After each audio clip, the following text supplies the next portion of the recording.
প্রেমিকেরা আসে তাহলে আলোচনার দিকে ফিরে যায়। আল্লাহ নবী দোনো জাহানের সুলতান আমার ১৫০০ বছর আগে জানাতে লাগলেন, এ বাবা সাহাবারা, আমি রাসূলুল্লাহ তোমাদেরকে জানিয়ে দিলাম, ইয়া আইয়ুহাল্লাযীনা আমানুত্তাকুল্লাহা হাক্কা তুকাতিহি ওয়া লা তামুতুন্না ইল্লা ওয়া আনতুম মুসলিমুন।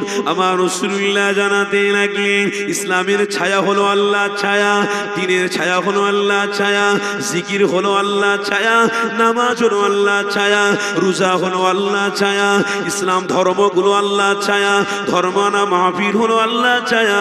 এ যুবকেরা, ঈমানদাররা শুনে রেখে দাও, আমার আল্লাহ জানাতে লেগেছে, হাবিব আপনি বলে দেন, তারা যেন দুনিয়ার জমিনে গিয়ে আমার দেওয়া নিয়ামত খাওয়ার পরে আমার দেওয়া কুদরতি হাতে আনন্দ ফুর্তি যেন না করে, ঈমানটাকে মজবুত না করে, তারা শয়তানের পাল্লায় গিয়ে জীবনটাকে যেন বরবাদ না করে দেয়। কেন আমি আল্লাহ জানিয়ে দিলাম, আয় আমার হাবিব, আমি রাসূলুল্লাহ আপনাকে জানিয়ে দিতে বলছি, জানিয়ে দেন, সঠিক বার্তাটা আপনি দিয়ে দেন। আমার আল্লাহ জানাতে লাগলেন, ইয়া আইয়ুহাল্লাযীনা আমানুত্তাকুল্লাহা হাক্কা তুকাতিহি ওয়া লা তামুতুন্না ইল্লা ওয়া আনতুম মুসলিমুন। আয় আমার হাবিব আপনি জানিয়ে দেন, আমি আল্লাহ মুসলমান হিসেবে তাদের কবুল করব। আরো জোরে বলুন। আমাদের পরিচয় কি? মুসলমান বলে তো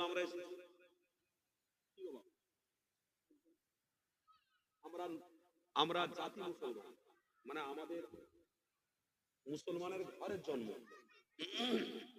আপনি সমীক্ষা এখনকার বর্তমানে আমেরিকায় চলে যান, 65% মুসলমান দিকে মানুষ অগ্রসর হচ্ছে। বলুন সুবহানাল্লাহ, বলুন আলহামদুলিল্লাহ। আর আমরা কারা?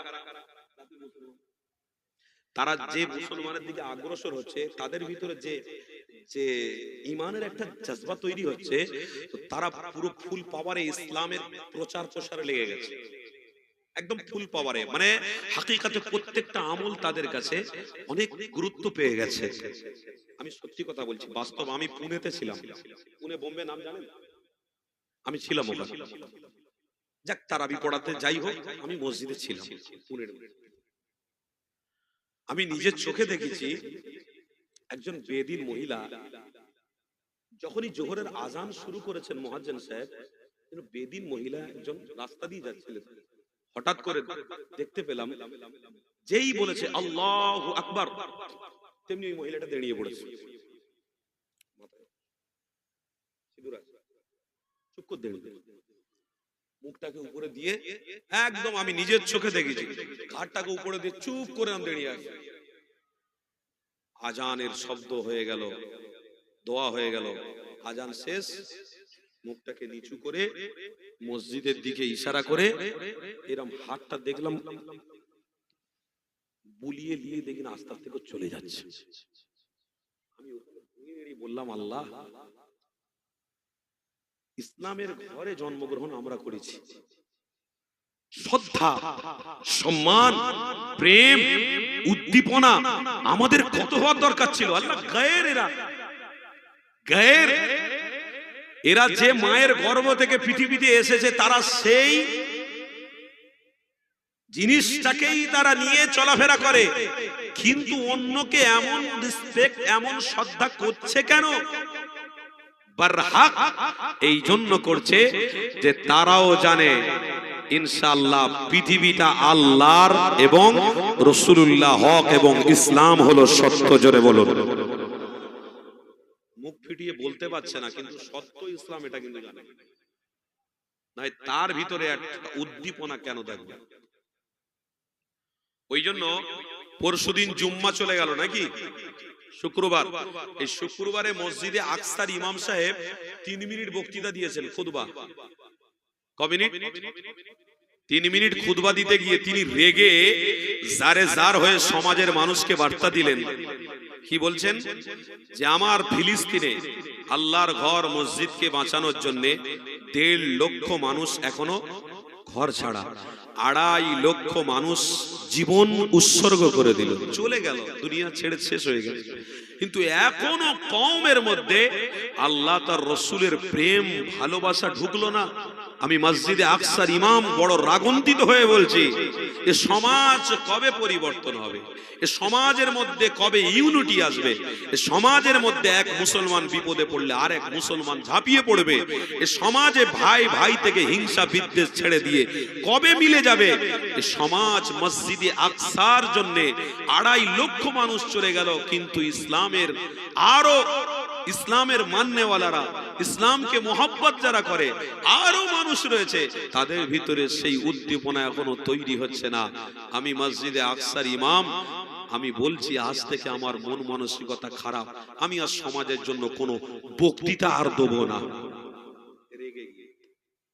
কেন?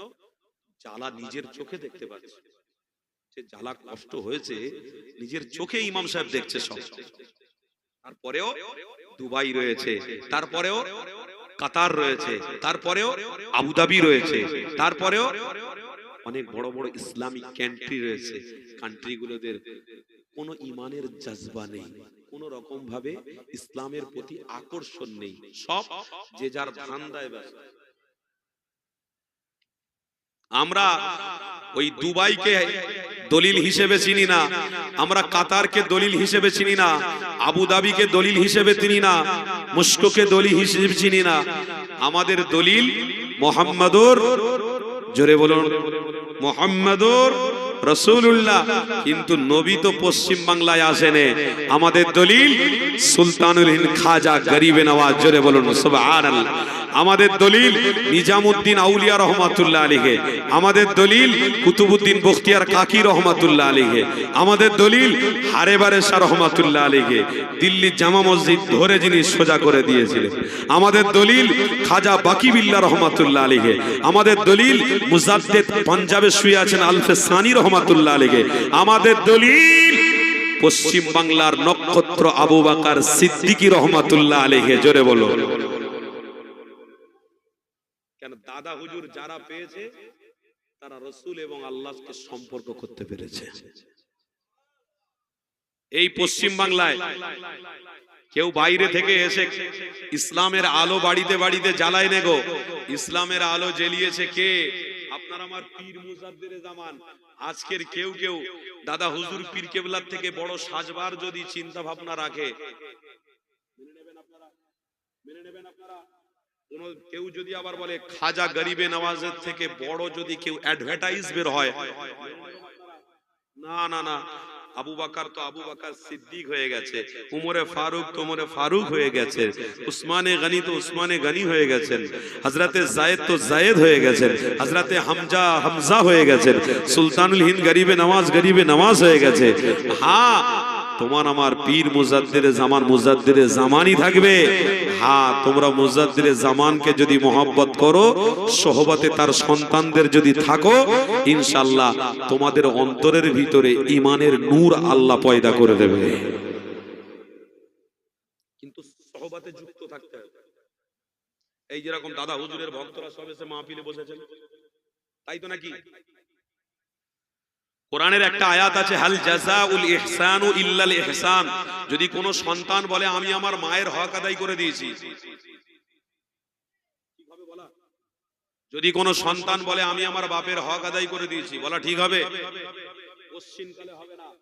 নবী করিম সাল্লাল্লাহু আলাইহি ওয়াসাল্লামের কাছে একজন সাহাবী গেলেন, গিয়ে বলছেন, ইয়া রাসূলুল্লাহ, হাবিবাল্লাহ, আমি আমার আম্মা জানকে কাঁধে করে তুলে সাফা মারওয়া সাই করেছি, তাওয়াফ করেছি, আমি মিনায় গেছি, মুজদালিফায় গেছি, আরাফাতে গিয়েছি, আমি আমার আম্মা জানকে কাঁধে করে নিয়ে ঘুরেছি। হুজুর, আমার আম্মা জানের হক আমি আদায় করে দিয়েছি। নবী বললেন, হক?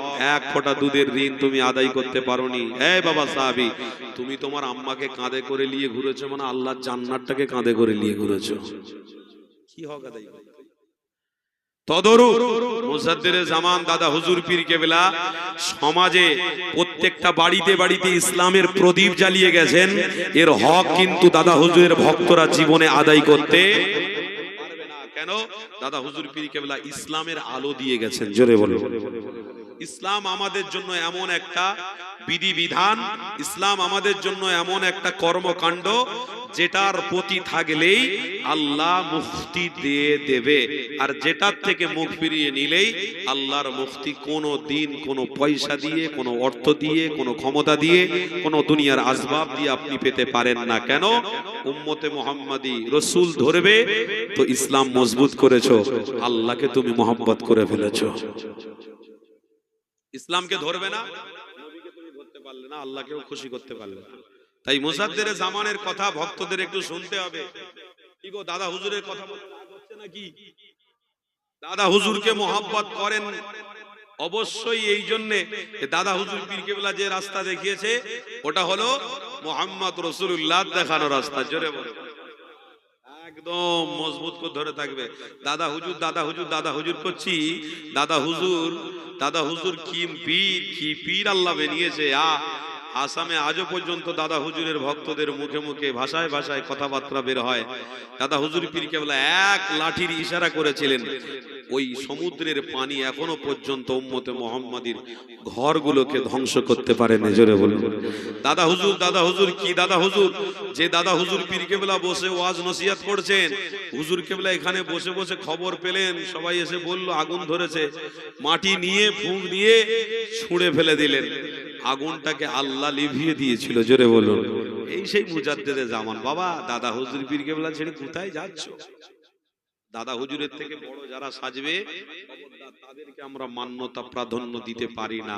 প্রাধান্য মান্যতা আমরা দিয়েছি আমার পীরকে, পীরকে, পীরকে। অবশ্যই পীর সাহেবদের ঘরে যারা জন্ম নেবে, কেন? দাদা হুজুরের রক্তকে ভালোবাসা মানে দাদা হুজুরকে ভালোবাসা। দাদা হুজুরের রক্তকে অপমান করা মানে সোজা কথা। তো সেই জন্য আজ আমরা মুজাদ্দিদে জামানকে ভালোবাসি। রাসূলুল্লাহ দেখানো রাস্তা তিনি দেখিয়েছেন, তাই আমরা ভালোবাসি। ইসলামের রাস্তা দেখিয়েছেন, তাই আমরা দাদা হুজুরকে ভালোবাসি। দাদা হুজুর পীর কেবলা এই বসিরহাটে এলাকায় একজনকে বড় মাওলানা বলেছিলেন। কথা আমি অন্য বলছিলাম, একটু প্রসঙ্গ অন্য চলে এলো। ইনশাআল্লাহ ওই কথার উপরে আবার আমি একটু কথা বলবো, কিন্তু যখন কথা অন্য এসে গেছে একটু হালকা করে বলবো। দাদা হুজুর পীর কেবলা বড় মাওলানা বলেছিলেন কাকে গো? আল্লামা রুহুল আমিন রহমাতুল্লাহ। এটা আপনাদের বসিরহাট মানে উত্তর 24 পরগনা। তাহলে উত্তর 24 পরগনায় বড় মাওলানাকে আমার দাদা হুজুর বললেন যে বড় মাওলানা তুমি। এবারে আলেমদের ভিতরে যখন ছড়িয়ে গেল, তখন দাদা হুজুর পীর কেবলা ওই কথা শুনতে পেয়ে তিনি সমস্ত আলেমদেরকে ডাক দিয়েছিলেন। বাবা আলেমেরা তোমরা সব শোনো, সবাইকে ডাক দিয়ে বলেছিলেন যে আমি মুজাদ্দিদে জামান তোমাদেরকে হুকুম করলাম, ওই পাহাড়ের উপরে একটা খেজুর গাছ আছে, ওই খেজুর গাছের পাতাগুলো তোমরা ছিঁড়ে নিয়ে আসো।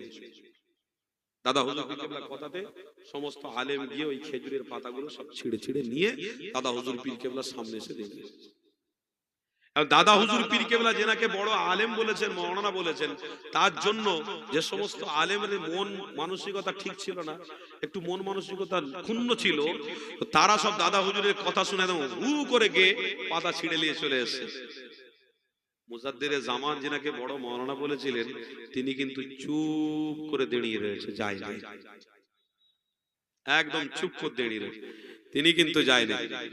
তখন কানা ঘষা হচ্ছে আলেমদের ভিতরে, হুজুর কেবলার কথা শুনে না, দেখো যেনাকে বড় মাওলানা বলেছে, তো মানুষ থাকলে একটু সমালোচনা হবে, তাই তো নাকি? সমালোচনাকারীদের পক্ষে আপনারা আছেন না বিরুদ্ধে? কথা বলুন, বিরুদ্ধে সমালোচনা আপনারা কোনোদিন করবেন মানুষের? আল্লাহর ওয়াস্তে হাত দুটো জড়ো করে বলে দিয়ে যাচ্ছি, সমালোচনা কারোর বিরুদ্ধে করবেন না। কেন? হাদিসের মধ্যে আমি পড়েছি, ওমান সাতারা মুসলিমান সাতারাল্লাহু ফিদ দুনিয়া ওয়াল আখিরাহ। যদি কোনো বান্দা কোনো ঈমানদারদের সমালোচনা করে, তার গুনার ভাগটা তার ঘাড়ে এসে পড়ে। আর যে ব্যক্তি যার সমালোচনা করবে, কিয়ামতের দিনে আল্লাহ কোটি কোটি বান্দাদের সামনে ওই বান্দাকে অপমান করবে। আল্লাহর ওয়াস্তে হাত দুটো জড়ো করে বলছি, মুসলমান কওমের ভিতরে এখন সমালোচনাটা একটু বেশি। চায়ের দোকানে বলুন, বাজারে বলুন, রাস্তাঘাটে বলুন, রাস্তায় চলতে চলতে বলুন, সমালোচনা অনেক বেশি। এই যে আমি ওয়াজ করছি, কালকের কেউ না কেউ সমালোচনা করে বলবে, আনসারি হুজুর একবার এ গাছে ডাম মারে, একবার ও গাছে লাম মারে, একবার এ গাছে লাম মারে। ওয়াজের কোনো নাম নিশানা নেই, ওয়াজের সেরকম কোনো ধারা দেখতে পাইনি। ভাই সমালোচনা আমার করলে আমার গুনার ভাগটা আপনার কাছে যাবে, আমার কোনো অসুবিধা নেই। কেন? আমরা 5 জন থাকলেও আলোচনা করি, একজন থাকলেও আলোচনা করি। যে ক্রিকেট খেলতে জানে সে অবশ্যই ময়দানে নেমে পারুক না পারুক অন্তত ব্যাটটা ভালো করে ধরতে পারে। কথা বললেন, মারতে পারুক না পারুক ব্যাট কিন্তু ভালো করে মজবুত করে ধরতে জানে। তো সেই জন্য নেমেছি যখন, কোরআন হাদিস পড়েছি যখন, ইনশাআল্লাহ 100 জন হলে 1000 লোক হলেও কথা বলতে পারবো, আর 5 জন থাকলেও কথা বলতে পারবো। কিন্তু আমি ওইটা বলতে পারবো না যে বাবারা আসো আসো, লোক কম হচ্ছে, আসো ইসলামের জন্য, আসো দিনের জন্য, ও বলার লোক আমি না। আপনি আসবেন, আপনার লাভ। কথা ঠিক না বলুন? আপনি কষ্ট করবেন, আপনার লাভ। আপনি ইমানি মাহফিলে বসে আল্লাহকে দেখাচ্ছেন, আপনার লাভ। কেন? কিরামান কাতিবিনা ইয়ালামুনা মা তাফআলুন ইন্নাল আবরার লাফি নাঈম। নাঈম মানে ডান হাতে যিনি রয়েছে ফেরেশতা। ইন্নাল আবরার লাফি নাঈম ওয়া ইন্নাল ফুজ্জার লাফি জাহিম। ডান হাতে যে ফেরেশতাটা রয়েছে, ওই ফেরেশতাটা গিয়ে আল্লাহকে আপনার পক্ষপাতী নিয়ে সাক্ষী দেবে, আল্লাহ আপনার দাসত্বের জন্য এই বান্দা 6-7 ঘন্টা সময় দিয়েছে। আল্লাহ আমি ফেরেশতা সাক্ষী দিলাম। আমার আল্লাহ বলল তুমিও সাক্ষী থাকো, আমার ওই বান্দাকে আমি আল্লাহ মাফ করে, তার গুনাহকে ক্ষমা করে আমি আল্লাহ জান্নাতি বলে কবুল করে নিলাম। আল্লাহ জমিনও সাক্ষী দেবে আপনার পক্ষে। তবে আপনার বিরুদ্ধে জমিন সাক্ষী দেবে যেদিনে ওই উলঙ্গ নারীদের ছবি দেখে দেখে আমার মুসলমান কম নাচানাচি করবে। স্বামী স্ত্রী মহব্বত ছেড়ে দিয়ে নারীদের প্রতি আকর্ষণ দেবে। এ আমার ঘরের ছেলেরা হারাম রাস্তার দিকে যখন অঘোর হয়ে যাবে, একদম নেশার মতো হয়ে যাবে, তখন কিন্তু এই জমিনও তার জন্য বদদুয়া করতে থাকবে, লানাত দিতে থাকবে। রব্বি আল্লাহ ওয়া আলাই লানা। আল্লাহর এই জমিন লানত করতে থাকবে। কি লানত? আল্লাহ শুধু কবরে আপনি দেন আযাব, এখান থেকেই শুরু হবে, লানত দিতে থাকবে। এই বান্দা ভালো না, আল্লাহ আপনার এই বান্দা ভালো। আসমান লানত দিতে থাকে, জমিন লানত দিতে থাকে। আমরা নবীর প্রেমিক, আমরা লানত প্রাপ্ত নয়, আমরা ইহদিনাস সিরাতাল মুস্তাকিমের রাস্তায় চলার পাত্র। আর একটু মহব্বতে বলুন, আমরা লানত প্রাপ্ত উম্মত নয়, আমরা ইন্নাল্লাযীনা কাফারুর উম্মত নয়, আমরা মা কানা মুহাম্মাদুন আবা আহাদিম মির রিজালিকুম ওয়ালাকিন রাসূলুল্লাহ, আমরা তেনার উম্মত। জোরে বলো। হযরত আদম থেকে ঈসা পর্যন্ত নবী এসেছেন, কিন্তু সমস্ত নবীদের থেকে ওয়ালাকিন রাসূলুল্লাহ, এই রাসূলুল্লাহর উম্মত হিসেবে আল্লাহ আমাকে কবুল করেছে, আপনাকে কবুল করেছে। জোরে বলো। ব্যাস কাজ হয়ে গেছে, আমরা লানত প্রাপ্ত উম্মত নয়। সেই জন্য সমালোচনা করব না, বলুন ইনশাআল্লাহ। জোরে বলুন ইনশাআল্লাহ। একদম সমালোচনা থেকে দূরে থাকুন। যে করবে তাকেও গিয়ে ইসলামের কথা বলে মুখটাকে বন্ধ করতে দেন। একদম কঠোরতা অবলম্বন করুন, আর ছাড়াছাড়ি করলে হবে না।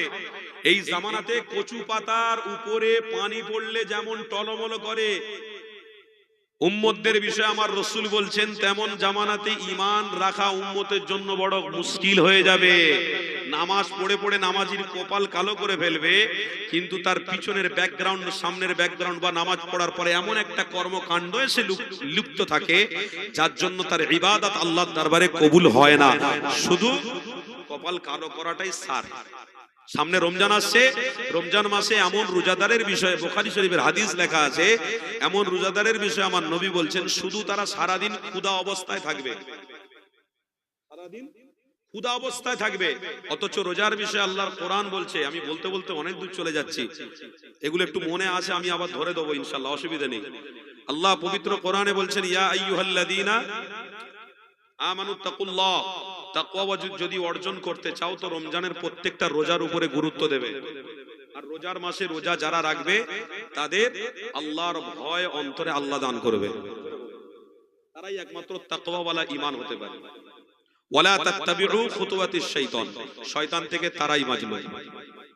আল্লাহ পবিত্র কোরআনে বলছেন রোজা তোমাদের পূর্বপুরুষদের সময়ও ছিল আর তোমাদের সময়ও রোজা দিয়েছি, এই রোজাটা পুরনো ব্যাপার, এই রোজাকে তোমরা রাখবে, আমি আল্লাহকে খুশি করবে, নিজের হাতে আমি আল্লাহ আমার বান্দাদেরকে তওফা দেব। জোরে বলো।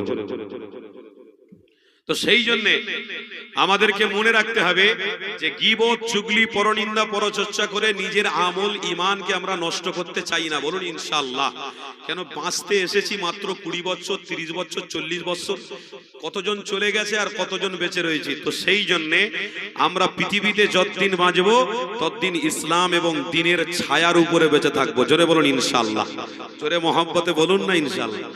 আর একটু আল্লাহ ধ্বনি দেওয়া যাবে শয়তান তাড়ানোর জন্য, নারে তাকবীর। আধা দিয়া মানুষের ঈমান তো মজবুত আছে বাপ।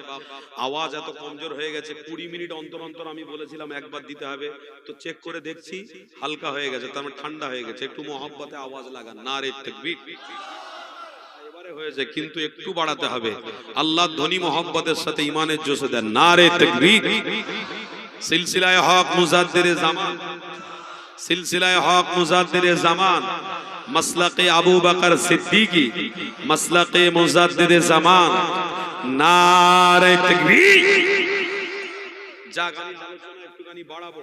আলহামদুলিল্লাহ। আপনাদের কষ্ট হচ্ছে নাকি? অসুবিধা হচ্ছে না তো? দেখুন, আমাকে দাওয়াত করেছেন কোরআন হাদিসের কথা বলতে, আমি কোরআন হাদিস দিয়ে কথা বলি, কারণ এখানে তো আর সে নাচ গানের কথা হবে না, তাই তো নাকি?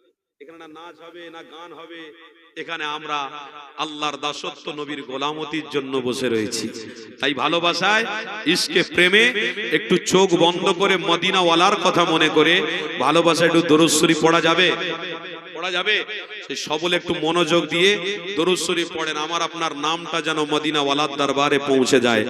দরুদ শরীফ। আল্লাহুম্মা সাল্লি আলা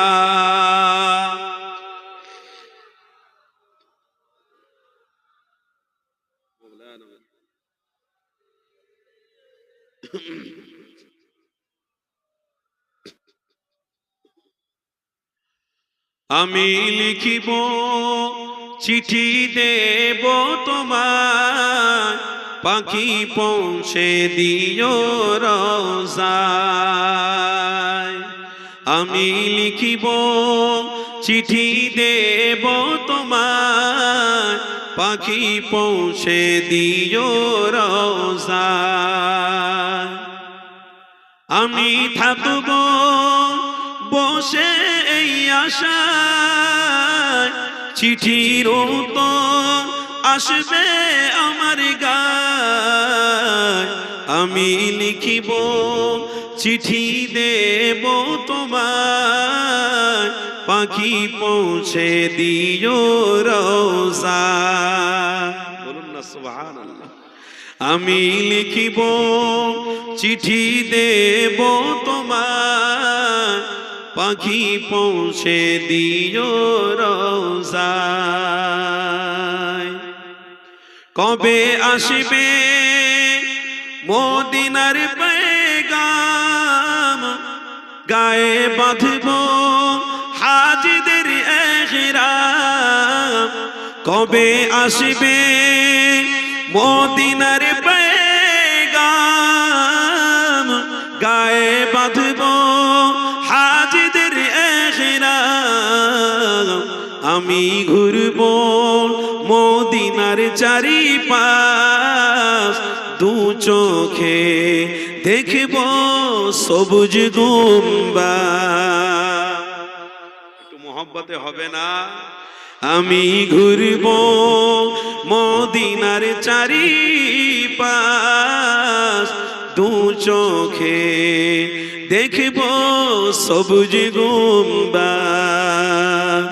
আমি লিখিব চিঠি দেব তোমার, পাখি পৌঁছে দিও রওজায়। আমি লিখিব চিঠি দেব তোমার, পাখি পৌঁছে দিও রওজায়।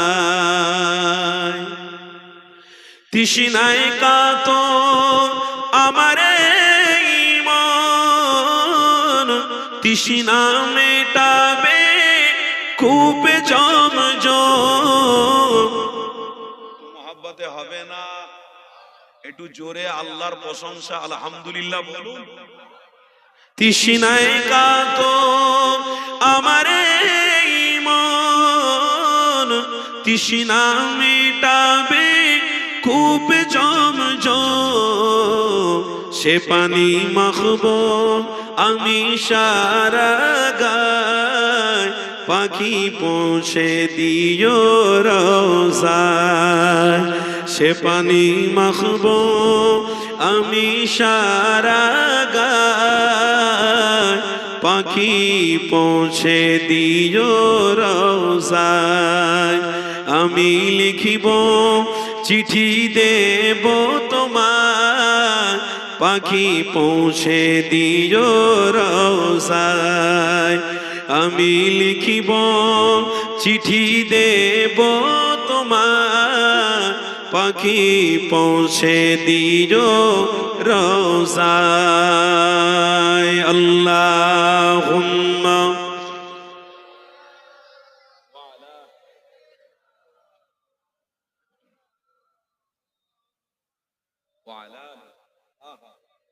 আলহামদুলিল্লাহ আলহামদুলিল্লাহ মাওলা যাক আলহামদুলিল্লাহ। আমি আলোচনা শুরু করেছিলাম ইসলাম দিয়ে, ওই কথা বলতে বলতে দাদা হুজুর পীর কেবলার খলিফা বড় মাওলানা দিয়ে চলে গিয়েছিলাম। আবার কিন্তু ঘুরে এসে আমাকে জায়গা মতন আসতে হবে। আপনারা সবাই কিন্তু আমল করতে বসেছেন, আর আমলকারীদেরকে আল্লাহ বড্ড পছন্দ করে। আপনারা আমল করছেন, আপনাদের তকদির খুলে গেছে, বলুন আলহামদুলিল্লাহ। অনেক মানুষ গ্রামে আছে, সব আসতে পারেনি তারা নিজেদের ব্যস্ততার কারণে, কিন্তু আল্লাহ যে আপনাদের মূল্যবান সময়টা দিয়েছেন আল্লাহ কবুল করেছে, বলুন আলহামদুলিল্লাহ। আপনাদের কাজ হচ্ছে আলহামদুলিল্লাহ। আপনারা আল্লাহর খুশি করতে পারছেন, আল্লাহ আপনার রসুলকে মোহাব্বত করতে পারছেন, বাস আল্লাহ কবুল। এইভাবে আমরা ইনশাআল্লাহ আখেরি মোনাজাত পর্যন্ত যাব, বলুন ইনশাআল্লাহ। একটু তাকবীর দেন তো, নারে তাকবীর। একদম ঠিক আছে, কোনো অসুবিধা নেই। আবার 20 মিনিট পরে একটুখানি ওষুধ দেবো, একটু সবাই ঝেড়ে ঝুড়ে বলবেন ইনশাআল্লাহ। দাদা হুজুর পীর কেবলা বড় মাওলানাকে বললেন, কই গো বড় মাওলানা, সব হুজুররা তো গিয়ে খেজুরের পাতা ছিঁড়ে নিয়ে চলে আসলো, তা আপনি দাঁড়িয়ে আছেন? আল্লামা হুজুর চোখ দিয়ে টপ টপ টপ টপ করে পানি বইছে। দাদা হুজুর বললেন, ভাই রুহুল আমিন কাঁদছো কেন?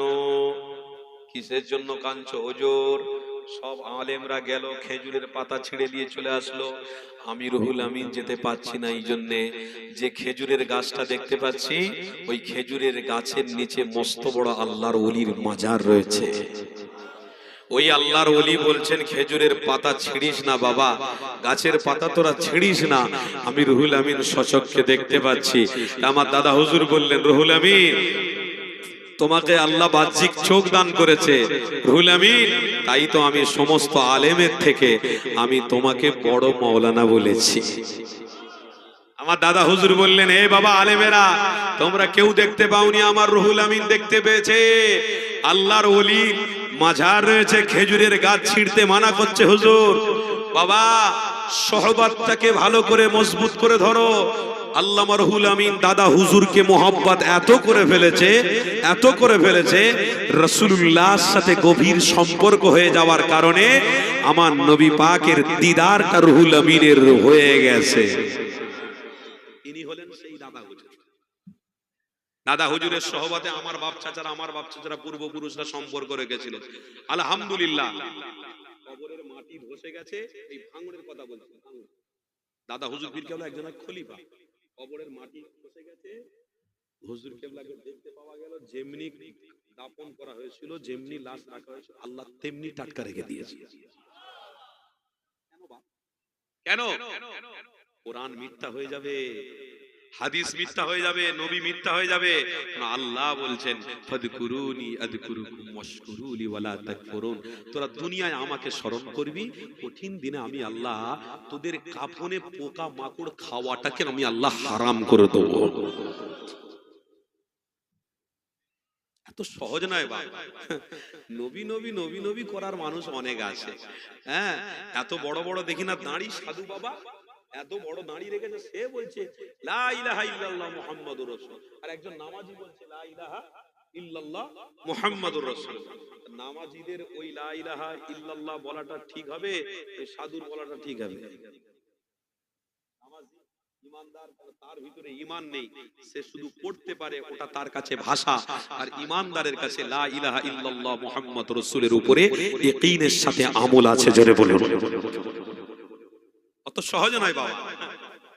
দাড়ি বড় বড় সব রেখেছে, আলহামদুলিল্লাহ। টুপি বড় বড় সব পরে। প্লেনে উঠলাম, প্লেনে দেখলাম সব যারা কর্মী ওই মেয়ে ছেলেরা যারা চা পানি কফি দিচ্ছে, তাদের মাথায় দেখলাম টুপি পরা আছে। টুপি আর আপনাদের টুপি, ঈমানদারদের টুপি, আসমান আর জমিনের পার্থক্য আছে।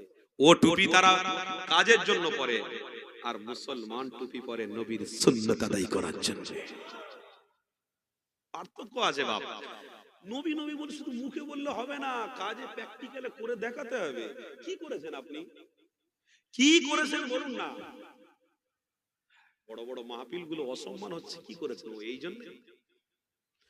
তাহলে আল্লাহ নবী নূর নবী দয়া নবী আমার যিনি 1000 বছর আগে জানিয়ে দিয়ে গেছেন, এ দুনিয়ার মানুষেরা আমি রাসূলুল্লাহ তোমাদেরকে জানিয়ে দিলাম, এই পৃথিবী জমিনে আল্লাহ ইসলাম ধর্মটাকে মহব্বত করে ফেলেছে, আল্লাহর মনোনীত ধর্ম বলেছে। পৃথিবীর মানুষেরা সমস্ত কর্মকাণ্ড থেকে ফিরে এসে ইসলামের প্রতীক মুহাম্মদ রাসূলুল্লাহকে মহব্বত করো। আমার রাসূলকে মহব্বত করলে আমি আল্লাহ তোমাদের মুক্তি দেব, আমার হাবিবকে মহব্বত করলে আমি আল্লাহ মুক্তি দিয়ে দেব। এ যুবক তরুণীরা, তাই তো একটা হাদিস আমার মনে পড়ে গেল, হযরতে সালমান ফারসি হুজুরের কথা। হযরতে সালমান ফারসি হুজুরের কথা শুনিয়ে দিই। তিনি একজন বড় লোকের বাচ্চা ছিলেন, অনেক টাকা পয়সার মালিক ঘরের বাচ্চা ছিলেন। তিনি অনেক ধর্ম অবলম্বন করেছিলেন। কিতাবের মধ্যে রয়েছে একটা না 22টা ধর্ম অবলম্বন করেছিলেন। খ্রিস্টান ধর্ম অবলম্বন করলেন, ইহুদি ধর্ম অবলম্বন করলেন, নাসাই ধর্ম অবলম্বন করলেন। একটা ধর্ম অবলম্বন করার পরে আবার ছেড়ে দিয়ে আরেকটা ধর্ম অবলম্বন করেছিলেন। এই যুবকেরা, এখানে গল্প বলছি না গো, হাদিসের কথা বলছি, বুখারী শরীফের কথা আপনাদেরকে শোনাতে লেগেছি। শিক্ষা লুকিয়ে রয়েছে, একটু মনোযোগ দাও, শিক্ষা অবশ্যই পেয়ে যাবে। হযরতে সালমান ফারসি হুজুর আমার একটা ধর্ম অবলম্বন করার পরে কেউ আর কি ঠাট্টা করে বলতে লেগেছে, এ বাবা সালমান, তুমি একটা ধর্ম অবলম্বন করে তুমি আবার ছেড়ে দাও, আবার ধরো, আবার ছেড়ে দাও। একটা ধর্মের কথা বাবা তোমাকে বলবো, মদিনার জমিনে চলে যাও, সেখানে ইসলাম ধর্মের প্রতীক মুহাম্মদ রাসূলুল্লাহ রয়েছে, ওখানে তুমি চলে যাও, ইসলাম ধর্মটাও একটু দিয়ে দেখে আসো, ইসলাম ধর্মের কি ব্যাপার একটু বিস্তারিত জেনে আসো। এই যুবকেরা তরুণীরা, হযরতে সালমান ফারসি হুজুর আমার ওই ব্যক্তিটার কথা শুনে মদিনার জমিনে তাশরীফ নিয়ে গেলেন। ওই মদিনার জমিনে যাওয়ার সাথে সাথে দোনো জাহানের বাদশা হাবিবুল্লাহকে দেখতে পেয়ে গেছেন। হাদিসের মধ্যে লেখা রয়েছে, আমার মদিনাওয়ালার চেহারা যখন সর্বপ্রথমে সালমান ফারসি দেখে ফেলেছে, হযরতে সালমান ফারসি জানাতে লাগলেন, আমি আমার নবী পাকের চেহারা মোবারক দেখার সাথে সাথে আমি সালমান, আমার কলিজা ঠান্ডা হয়ে গেছে।